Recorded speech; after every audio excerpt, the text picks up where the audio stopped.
dengan kasus-kasus juga yang udah terjadi, yang tadi Bapak bilang, Sam Brinkman itu juga kan, kasus seperti itu yang orang udah mulai takut ini kan, ketakutan ini, kekhawatiran ini, mulailah orang menjual rame-rame gitu ya, sehingga harganya lama-lama dia turun gitu ya.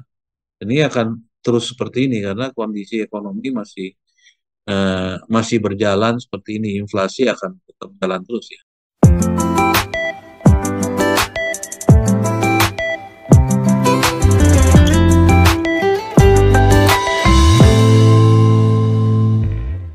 Salam saudara, kita berjumpa lagi dalam Redemption Issues karena firman Tuhan adalah pelita bagi kaki kita dan terang bagi jalan kita. Dan saat ini kita ingin membahas rontoknya cryptocurrency. Dan saat ini kita bersama-sama dengan Pak Coki Tobing. Salam Pak Coki. Kalau Pak Andi, wah senang saya kembali lagi bersama Pak Andi nih. Terima kasih atas undangannya nih Wah, kembali saya ke senang acara Redemption. ya Bapak selalu bersedia nih untuk berbagi nih, Anytime Pak, berbagi saya senang hati. eh, Iya, wawasan-wawasan yang lagi up to date lah Pak. Karena ya, memang tantangan kita sangat dinamis ini perubahan dunia ini. iya, Dan ya, betul Pak. dan kita juga harus menyiasatinya dalam terang firman Tuhan. Betul sekali itu. Jangan lupa lah, itu patokan hidup kita itu. Betul. Karena jelas kan firman Tuhan adalah pelita bagi kaki kita dan terang bagi jalan kita, Pak. Jadi itu harus Nah, selalu diterangi.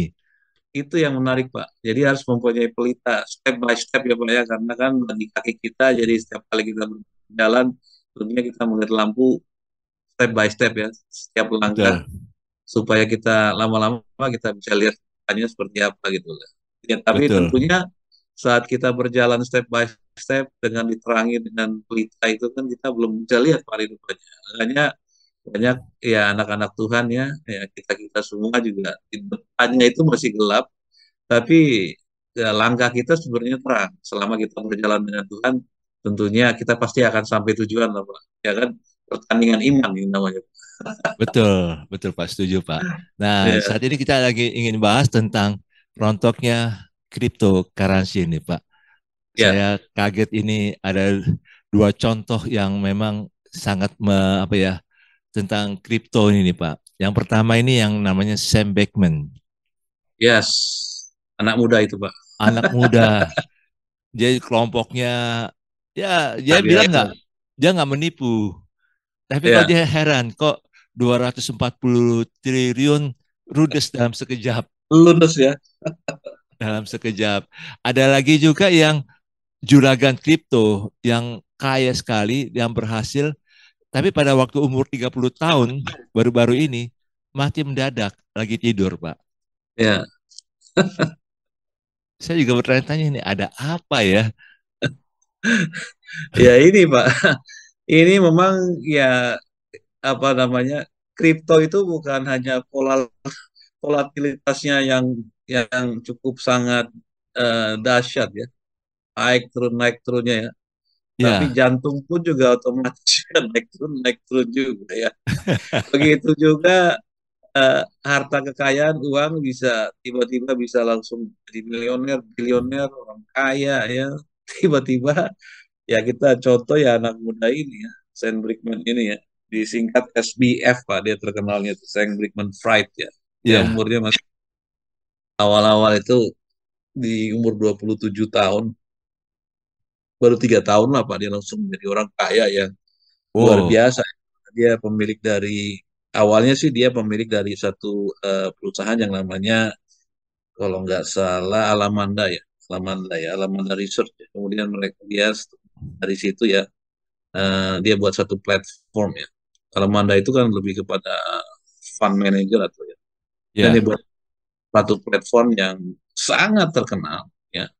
Nomor dua lah eh, itu terbesar ya untuk ke exchange pertukaran mata uang kripto namanya FTX. FTX itu nomor dua lah setelah Binance. Binance Exchange itu yang terbesar di dunia. ya, Nah itu jadi ya orang exchange di situ ya, tapi repotnya anak muda ini kan orang pada eh, memperdagangkan di situ jual beli ya, tapi ternyata kriptonya atau dia punya aset-asetnya di situ, Bitcoin dan sebagainya itu nggak ada.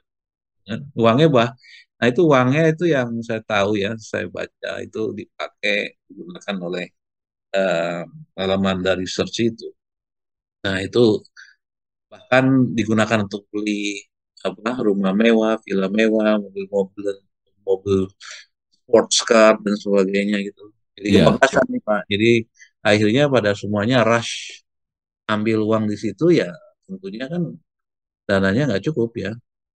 Nah itu makanya terakhir ya mereka file bankruptcy ya, bankruptcy, file chapter 11 nih kalau nggak salah itu ya sekarang ya kasihan lah.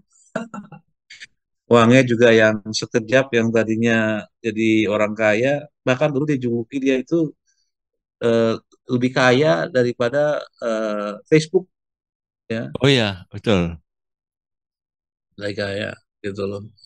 Jadi itulah kalau orang memang ingin cepat kaya ya nggak ada sih sebenarnya Pak kalau mau cepat kaya instan gitu ya langsung kaya gitu ya. Nah ini kita bicara hari ini mengenai kripto kan banyak anak-anak milenial anak-anak muda yang mungkin senang gitu ya karena melihat wah ini gampang sekali ya cari uang gitu ya sehingga mereka main kripto ya kripto dan juga ada juga yang mulai main saham bahkan saham saham di Indonesia IASG itu eh, mulai banyak sekali peminatnya dari anak-anak muda. Ya. Fluktuasinya jadi lebih tinggi karena banyak pemain-pemain anak muda yang baru-baru ini. Nah, begitu juga dengan kripto nih, Mas. Kripto ini eh, lebih parah sebenarnya Pak dari saham. Kalau saham itu masih ada fundamental, ya kita bisa lihat itu perusahaannya seperti apa, betul, bisnis modelnya, jalannya itu seperti apa. Ada di situ gedungnya, pabriknya, mesin-mesinnya dan sebagainya yang kalaupun bangkrut habis pun masih bisa dijual ya. Dan kita bisa lihat juga itu arahnya kemana, jadi ada indikator-indikatornya gitu. Nah kalau kripto ini sorry to say nih, saya juga bingung valuasinya itu seperti apa gitu. Bayangkan ini kripto ini Pak dulu awal-awal itu waktu mulai itu mereka itu value-nya itu sekitar 1 atau 2 dolar aja. Dan eh, yang tertinggi itu Pak bisa sampai 60.000 US dollar. oh ya, 60.000. Sekarang turun drastis. Ya. Kripto itu sudah turun sekitar 70% Pak ya. Itu sekarang nilainya sekitar, kalau kemarin tuh saya lihat sekitar 19 ribuan. Jadi drastis sekali luar ya, biasa Pak ya, 1 2 dolar aja. Bisa betul, gimana? Wah, dan ini mah bisa turun terus itu ya. Seperti kita punya IISG hari ini juga turun. Ya udah di bawah 7.000 ya. Mungkin kalau teman-teman atau perhatikan sekarang terutama ini drive-nya ini karena saham Goto. Saham Goto nih udah turun juga nih. Dan 60% lebih juga penurunannya gitu. Jadi itu mempengaruhi saham-saham yang lain. Ada 400 saham yang katanya udah babak belur habis-habisan. Karena kapitalisasi dari saham Goto itu kan cukup besar ya. Mereka itu awal-awal mah kapitalisasi sekitar 400 triliunan lebih ya. wah, Sekarang lumayan mungkin juga, sekitar 120, 130 ya. Jadi bayangkan Pak, dalam sekejap aja berapa ratus triliun itu hilang. Tapi ya itu dia, kalau kita bicara mengenai uh, kripto ya, kripto ini kan sebenarnya uh, macam-macam. Ya semua orang kan taunya mungkin ada Bitcoin, ada Ethereum, ada binary, BNB dan sebagainya itu kan yang terbesar lah ya. Tapi sebenarnya eh, ada banyak lagi, ada Dogecoin, ada ratusan apa itu luar biasa banyak benar dan saya aja nggak bisa kopak. Tapi anak-anak muda nih saya juga heran kok bisa tahu aja nih. Ini ada lagi nih koin baru nih katanya kan. Aduh, ini kita masuk sini nih kalau baru launching nih. Wah, nah, ini kalau kita nggak tahu fundamentalnya, ya karena kalau kripto ini kita bicarakan dia satu yang tadi saya bilang itu sangat volatile, ya bisa naik turun. Kenapa dia bisa? naiknya tinggi, turunnya turun karena nggak ada batasannya, Pak. Kalau di Iya, saham itu kan diatur, Pak ya, iya diatur betul.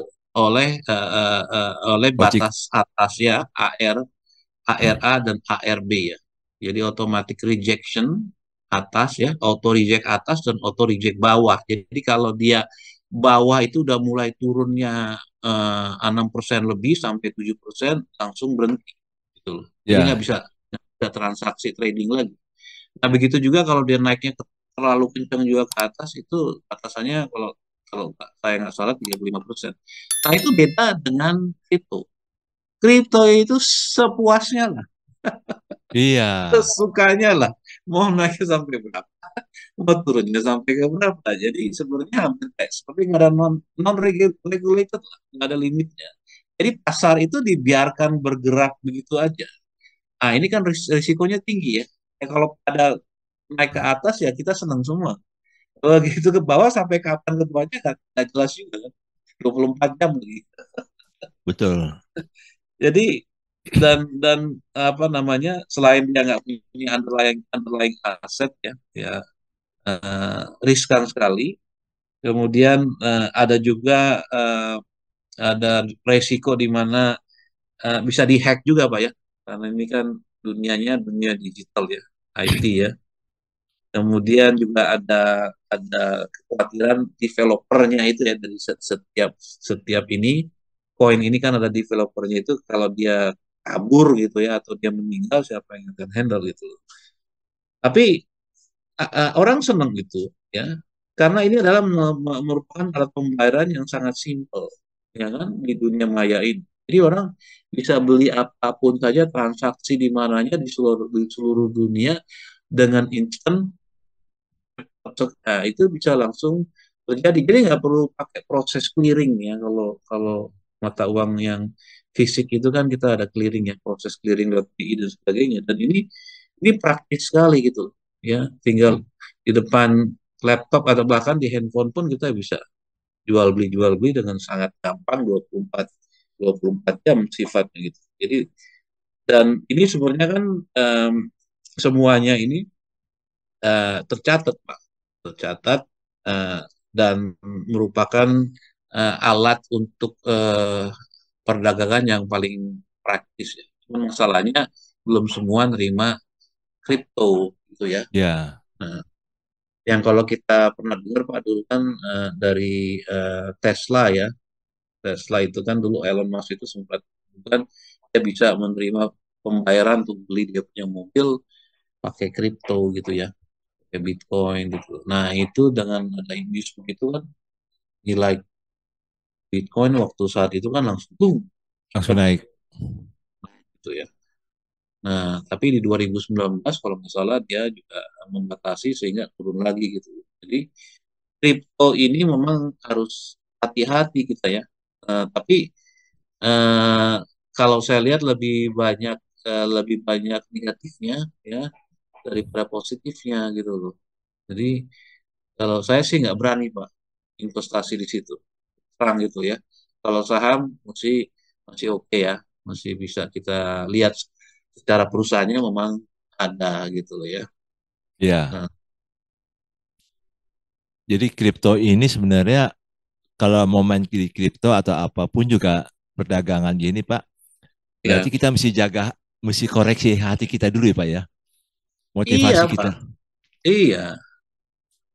Ini kalau saya bilang sih mungkin lebih parah dari apa namanya gambling kali Pak ya. Ya, gambling itu kan kita paling tidak kan eh, di gambling itu ada batasnya lah, ya kan. Nah, kalau ini kan nggak jalan terus ya.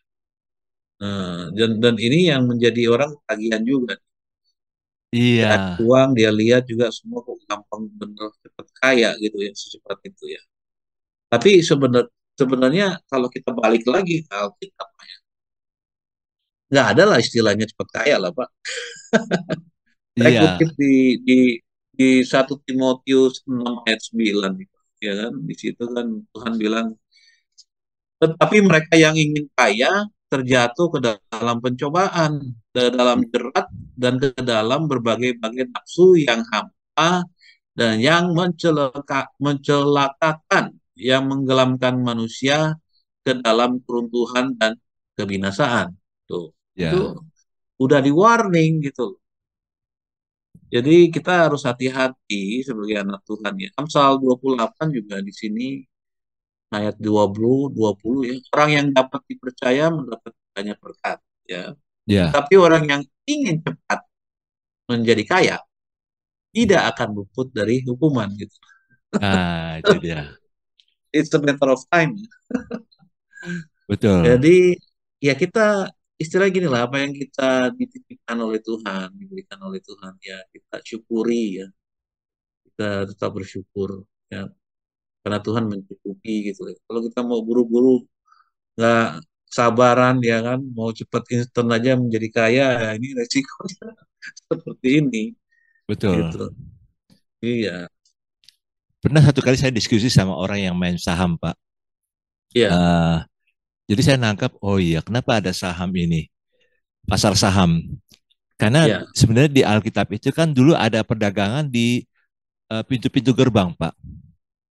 oke, ya, Eh, itu jadi itu kan dikembangkan sama iya, orang-orang dari perjanjian lama sehingga itu bisa dikembangkan jadi kayak apa ya, main main saham-saham itulah dikembangkan itu. Cuman karena hati manusia yang eh, ada yang memang betul-betul ingin cepat kaya, ingin menguasai, ingin iya, menghancurkan kompetitornya. Makanya iya, kadang-kadang tuh harga yang bisa diturunkan, bisa dinaikkan seenaknya mereka, semaunya iya, mereka. Nah, itu juga mungkin terjadi juga di kripto ya. Ada juga yang apa ya pemodal besar kadang juga bisa turunkan, tapi juga bisa naikkan juga gitu, Pak. mungkin Apa kalau begitu, Pak? kalau mungkin di saham bisa seperti itu ya, ada bandar lah istilahnya.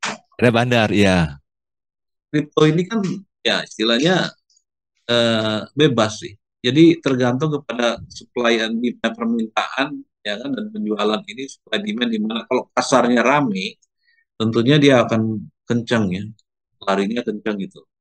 Berita-berita tertentu juga membuat dia akan lari cepat gitu ya.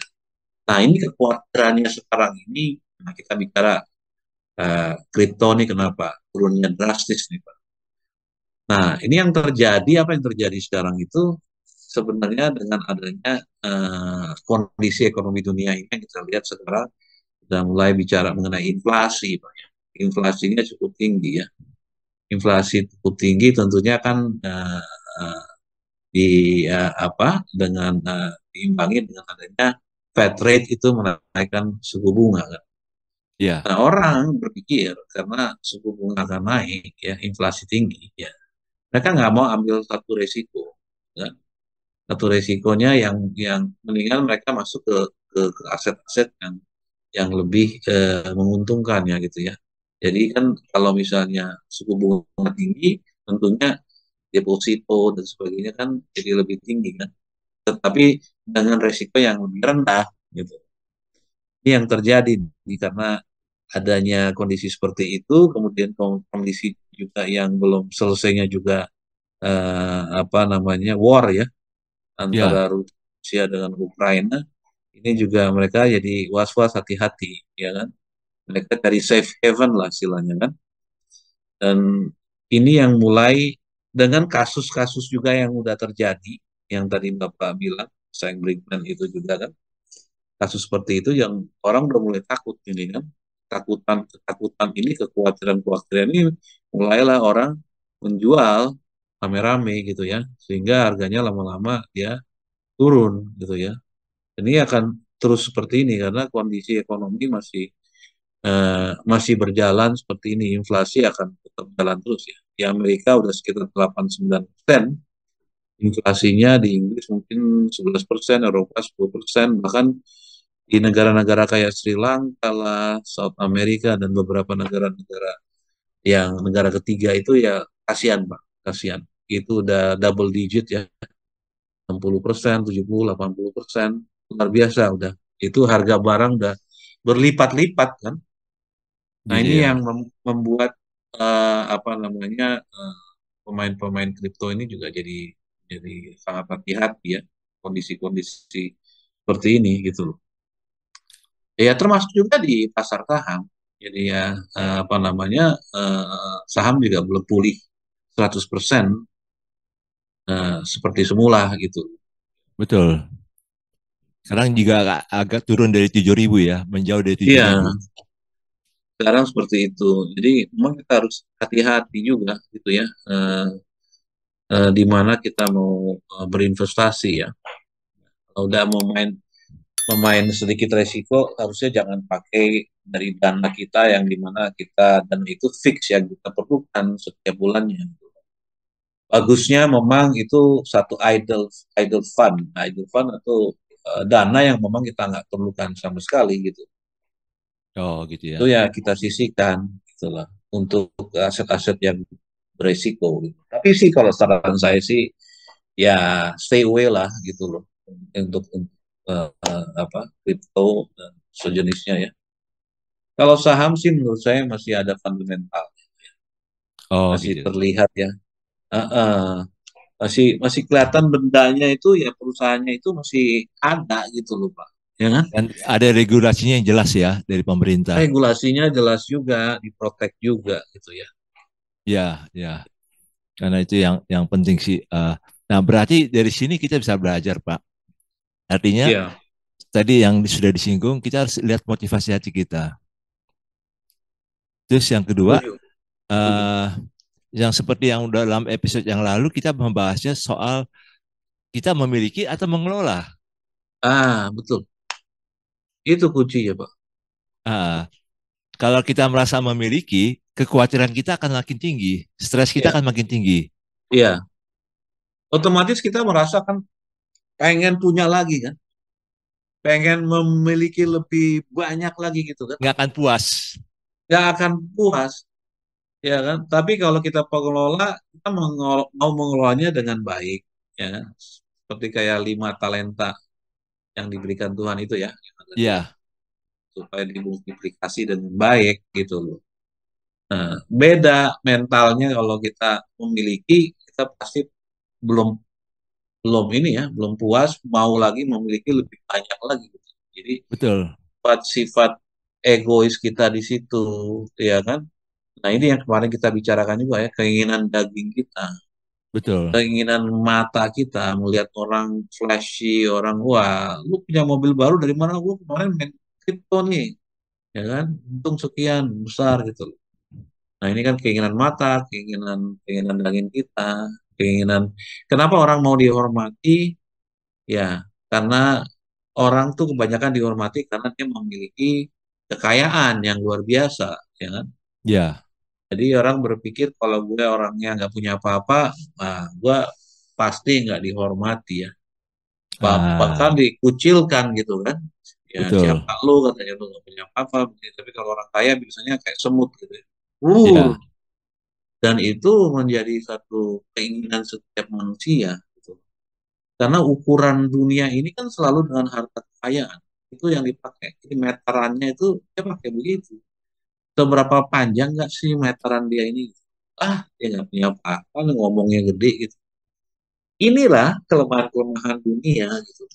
Dan Tuhan memang sudah kasih warning kepada kita mengenai tiga yang kemarin kita bahas ya, tiga kelemahan manusia itu.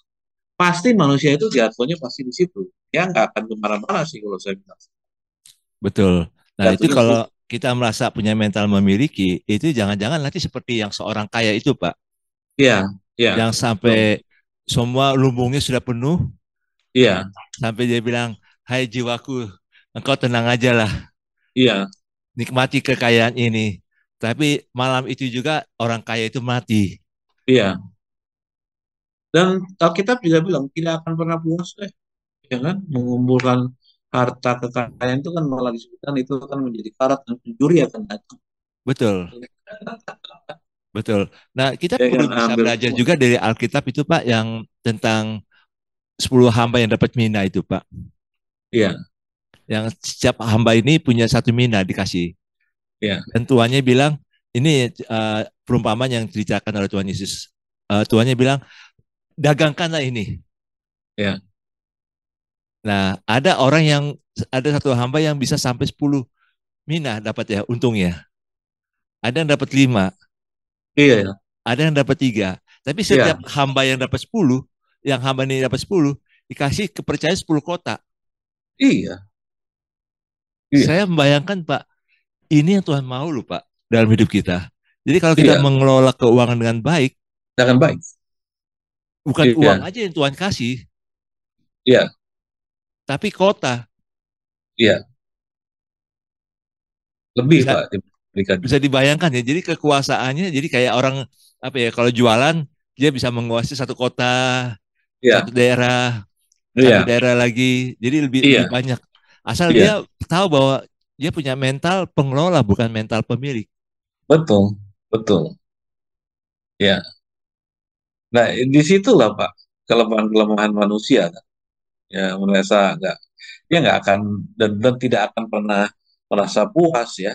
Eh, Kemudian juga kalau kalau mereka juga gampang terpengaruh dengan sekelilingnya, ya kan, Ya, peer pressure-nya itu kan juga luar biasa. Jadi mereka, apalagi kalau mereka udah berhasil, Pak ya, berhasil menjadi kaya karena menurut mereka ini kemampuan dan kekuatan saya, ini saya kepintaran saya nih, ya kan, sehingga saya menjadi kaya gitu kan. Jadi beda antara pinter dengan hikmat yang diberikan. Kalau hikmat kan diberikan Tuhan, kayak ya, Solomon. betul. Tapi kalau pintar ini kan manusia bisa belajar dari ilmu pengetahuan, dari sekolah yang tinggi, ya kan? Betul. Dan kalau kalau orang yang pintar itu kan pasti dia merasa sombong kan. Saya lebih pintar, ya kan? Saya punya jabatan lebih tinggi. Jadi hal-hal duniawi itu pasti keluar lah, saling sikut lah, dan kebanyakan nggak punya kasih, ya kan? Nah itulah makanya keangkuhan hidup, keinginan daging itu muncul dari hal-hal seperti itu. Tapi kalau orang yang punya hikmat itu biasanya kan dia berdasarkan buah-buah roh yang ada gitu. Ya, Dia akan mengeluarkan buah-buah roh. Dia akan menunjukkan kasih dia gitu. Karena dia tahulah apa yang dimiliki itu sebenarnya bukan milik dia gitu. Semua adalah titipan dari Tuhan gitu. betul, Itu Pak. bedanya. Jadi kita lebih bijak gitu ya untuk memperalat apa yang kita punya. Jadi kata-katanya uang itu sebagai alat sebenarnya yang kita pakai gitu. Uang itu Betul. sebenarnya nggak jahat, tapi kalau Hati kita yang kita jahat sebenarnya. menjadikan dia Tuhan, kita Ya, yang ini. yang jahat. Apalagi kalau kita udah anggap uang itu sebagai Tuhan kita kan, sebagai mamon, ya kan? Ya, Itu bisa kemana-mana tuh jadinya kan. Lupa segala macam, bahkan keluarga pun juga lupa, ya kan? Bahkan jangan-jangan dia punya keluarga yang baru lagi kan. Aduh, betul. Jadi kalau kita punya sikap hati sebagai hamba yang mengelola uang itu yang dari Tuhan, sebenarnya kita iya, ingin menjaga hati kita sih, Pak, setuju Pak. Ya, ya, supaya tidak menyimpang ke kiri atau ke ya, kanan. ya. Ini Bapak ngomongin mengenai hati, saya jadi teringat kisah, ya, kisah mengenai eh, Bezalel ya. Mungkin Bapak pernah ingat ya, Ya, ya, Bezalel dan Aholiab ya. Itu kalau kita ambil di Keluaran 35 dan 36, ya kan? Ini ya, menarik Pak. Saya ya, berpikir dulu mereka ini diurapi oleh Tuhan. Karena mereka ini ditugaskan untuk membuat rancangan Tuhan mengenai waktu mereka itu mau membuat kemah suci, Pak ya. ya, peralatan yang kemah suci. Peralatannya, jadi kan harus ada orang-orang yang pinter gitu ya. Kalau zaman dulu Ya, kan kita, ini kok bisa begitu bagus ya, mereka buatnya peralatan itu kok seperti apa, siapa yang ngajarin gitu kalau zaman dulu lah kita kita bicara ya, zaman dulu kan. Nah ini kok bisa sebagus itu, tapi saya perhatikan ini Pak, mungkin ini untuk kita juga karena ayat Alkitab ini luar biasa. Setiap kata ini mempunyai makna yang luar biasa. Ini saya bacakan di Keluaran 35 ayat 34. Ini coba kita perhatikan ya, saya baca. Dan ya, Tuhan menanam dalam hatinya dan dalam hati Aholiab bin Ahisamak dari suku Dan kepandaian untuk mengajar. ya, Coba bayangkan, yang diurapi itu bukan otaknya, kepintaran dia. Kalau ya, dunia kan kepintaran dia kan, pengetahuan dia dan sebagainya kan. Kalau dunia kan bicaranya seperti itu kan. Nah, Ya, tapi kalau Tuhan itu dia nggak lihat situ. Yang yang diurapi terlebih dahulu itu adalah hatinya dulu, Pak. Ya kan? Ini ya, kan, ini saya belajar, saya baca ini, iya juga ya, betul juga. Ini saya teruskan di Keluaran 36, ya 36, Keluaran 36, ayat 1 dan 2 ya. Demikianlah harus bekerja Bezalel dan Aholiab dan setiap orang yang ahli yang telah dikaruniai Tuhan keahlian dan pengertian, sehingga ia tahu melakukan segala macam pekerjaan untuk mendirikan tempat kudus, tempat menurut yang diperintahkan Tuhan. Nah, perhatikan nih ayat 2. Lalu Musa memanggil Bezalel dan Aholiab dan setiap orang yang ahli yang dalam hatinya, coba, dalam ya, hatinya telah ditanam oleh Tuhan keahlian. Nah, loh, keahlian itu ditanam di dalam hatinya, bukan bukan di otak dia nih, ya kan? Untuk mengerjakan work of art yang sangat luar biasa kan. Setiap orang yang bergerak hatinya untuk datang untuk melakukan pekerjaan itu. Coba bayangkan. Jadi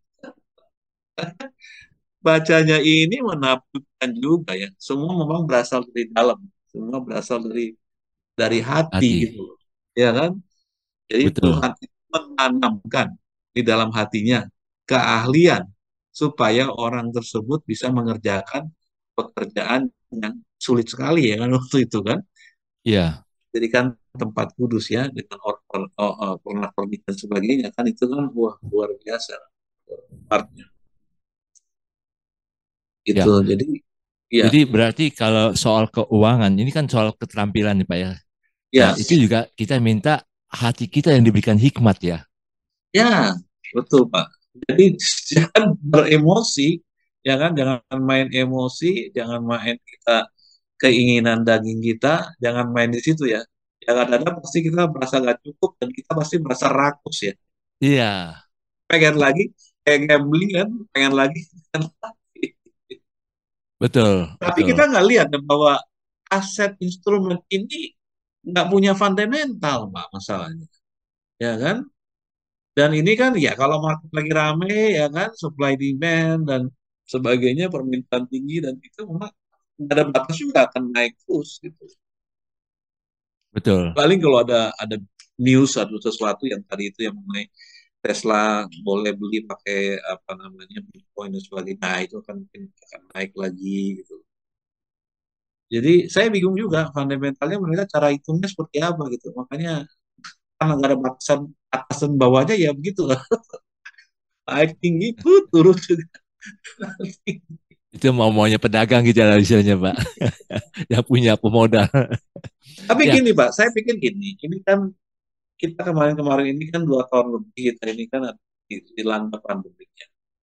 Dan ini mungkin efek dari digitalisasi, ya kan? Semua orang nggak duduk di depan komputer, ya kan? Jadi akhirnya ya mungkin mereka mulai bermain kripto atau aset-aset yang lain gitu ya di depan laptop mereka di rumah karena kan cuma kan spending time-nya di rumah gitu ya. Jadi seru kan? ya, Jadi ada dampak positif ya terhadap digitalisasinya itu ya terhadap anak muda, tapi ada dampak negatifnya juga yang harus hati-hati juga kita kalau ibu-ibu mungkin kan sampai kebablasan shopping online yang nggak perlu dibeli-beli juga. apalagi menjelang Akhirnya akhir, apalagi menjelang akhir tahun nih Pak. Setiap iya, bulan oh, ini ada Desember diskon nih.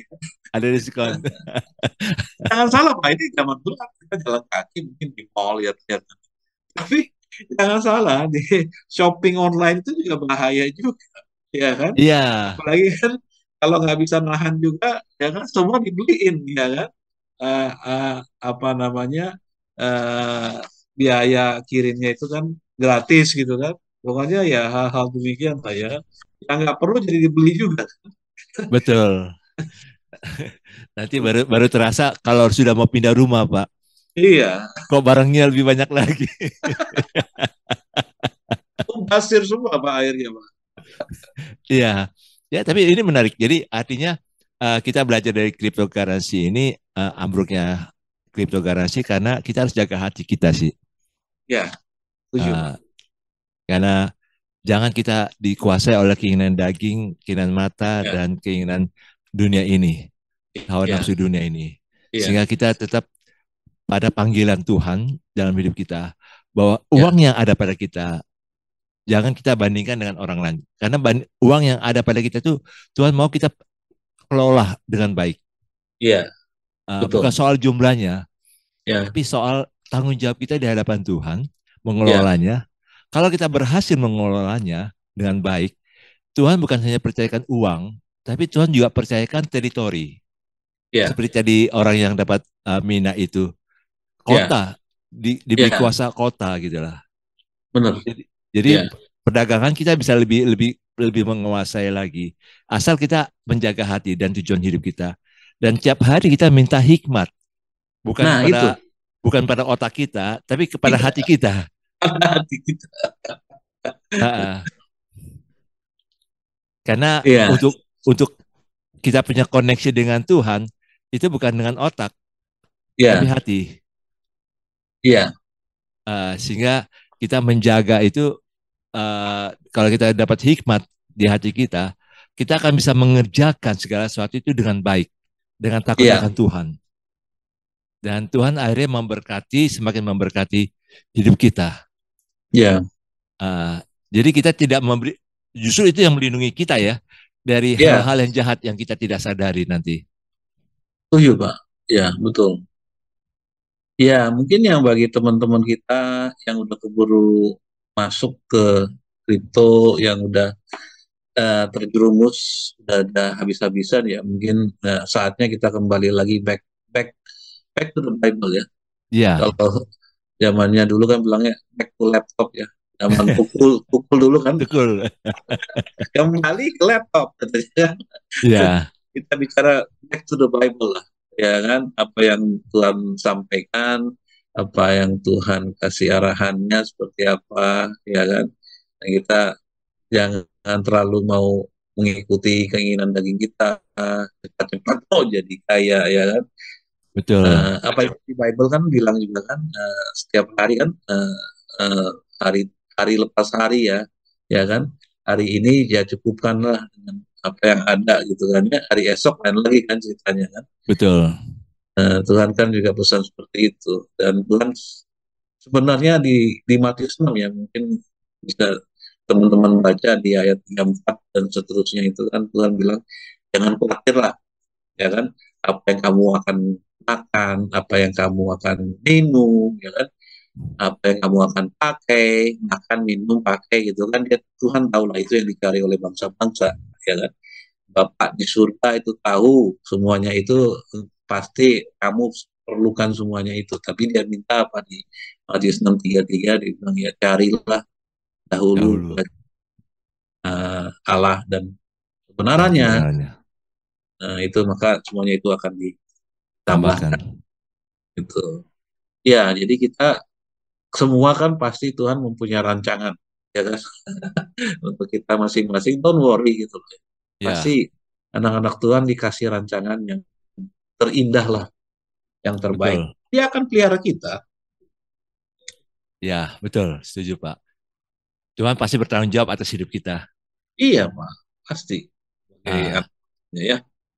Heeh. ya, mungkin bisa kekurangan, bisa pas-pasan, tapi Ya, tidak akan meminjam-minjam, kata firman Tuhan. betul. Betul. Anak cucu ya. Ada cucunya akan perkasa di muka bumi.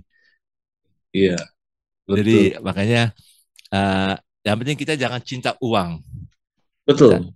kita Ya, mencintai Tuhan, semakin hari makin mencintai Tuhan. iya, Apapun yang ada pada kita itu milik Tuhan sebenarnya. betul. Uh, Ya, ini mungkin kebablasan aja. Sebenarnya banyak instrumen-instrumen investasi yang baik yang masih bisa kita kontrol, ya kan? Yang tidak volatile ya sifatnya, ya kan, naik turun itu. Ya mungkin nanti di kesempatan yang lainnya kita bisa bicara-bicara mengenai instrumen-instrumen investasi apa saja ya. Ya memang tentunya kan Tuhan juga seperti yang ada di kisah Alkitab kan dia mau supaya apa yang dititipkan kita bisa untuk memultiplikasikan. Ya kita sudah diberkati oleh Tuhan, tentunya kita menjadi berkat untuk yang lain. Ya, betul Pak. Ya, terima kasih Pak Coki untuk Sama-sama, Pak Pak Andi. berbagi pada kita semua dan biar apa yang kita bicarakan ini menjadi berkat bagi penonton kita karena Ya, kita harus Pak. menjaga hati kita jangan tergoda dengan keuntungan yang semata-mata tapi kita harus cari apa kehendak Tuhan mengelola uang Amin. yang ada pada kita. Ya, Uh, kita jangan jangan juga jadi bandingkan diri kita kekayaan kita dengan orang lain. orang lain. Setiap Uh, orang udah ada kita kasih karunia Tuhan. talentanya, kasih karunia Tuhan lah ya. Ya, jadi kita tidak tidak jantungan lah gitu lah Pak. Nah, itu dia. Tetap sehat, apa jasmani dan rohani, Dan sukacita di dalam Tuhan ya. sukacita Tentunya. dalam Tuhan. Ya. Ya, karena tidak akan kekurangan kasih karunia Tuhan untuk hidup kita. Amin. Uh, Amin. Amin. ya, terima kasih Pak Coki untuk Terima kasih Pak Andi udah undang saya berbaginya. kembali. Terima kasih, mungkin kesempatan Ya, lainnya boleh. saya dapat ini lagi kembali lagi. Terima kasih Pak Andi ya. Makasih. Tuhan Ya, saudara, berkati. inilah Redemption Issues. Kita membahas tentang ambruknya cryptocurrency dan kita berharap kalau ada saudara ada komentar, pertanyaan, silakan tulis di komentar dan kami akan membahasnya, menjawabnya baik Pak Coki maupun saya dan biar apa yang kami bahas ini menjadi berkat bagi saudara. Firman Tuhan adalah pelita bagi kaki kita dan terang bagi jalan kita. Salam, Tuhan Yesus memberkati.